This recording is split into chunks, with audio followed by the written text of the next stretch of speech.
ભરૂચના સુપ્રસિદ્ધ શક્તિનાથ મહાદેવ મંદિરમાં તસ્કરોએ ત્રાટકીને ભગવાનની ચાંદીના મુકટ, જડાધારી અને દાનપેટીમાંથી રોકડા રકમની ચોરી કરીને ફરાર થઈ ગયા હતા। ભરૂચ શહેરમાં આવેલા શક્તિનાથ મહાદેવ મંદિરમાં ચોરીની ઘટનાએ ભક્તોમાં ભારે રોષ અને ચિંતા ફેલાવી છે। અજાણ્યા તસ્કરોએ મંદિરના ગર્ભગૃહમાં પ્રવેશ કરી ભગવાનના મુગટ, જડાધારી તેમજ દાનપેટીમાં રહેલી રોકડ રકમની ચોરી કરી ફરાર થયા હતા। મંદિરના પૂજારી રાત્રે આશરે 10 વાગ્યે મંદિર બંધ કરીને ઘરે ગયા બાદ તસ્કરો ત્રાટક્યા હોવાનું માનવામાં આવે છે। ચોરીનો કુલ માલમત્તાનો આંક ₹3 લાખથી વધુ હોવાની આશંકા વ્યક્ત કરવામાં આવી રહી છે।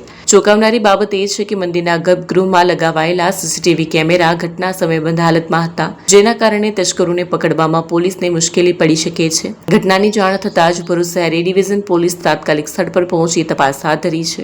પોલીસે આસપાસના વિસ્તારોના સીસીટીવી ફૂટેજ ચકાસવાની કાર્યવાહી શરૂ કરી છે, તેમજ શંકાસ્પદ લોકોની પૂછપરછ પણ શરૂ કરવામાં આવી છે। નૈનેશ કુમાર સુરેશચંદ્ર જોશી।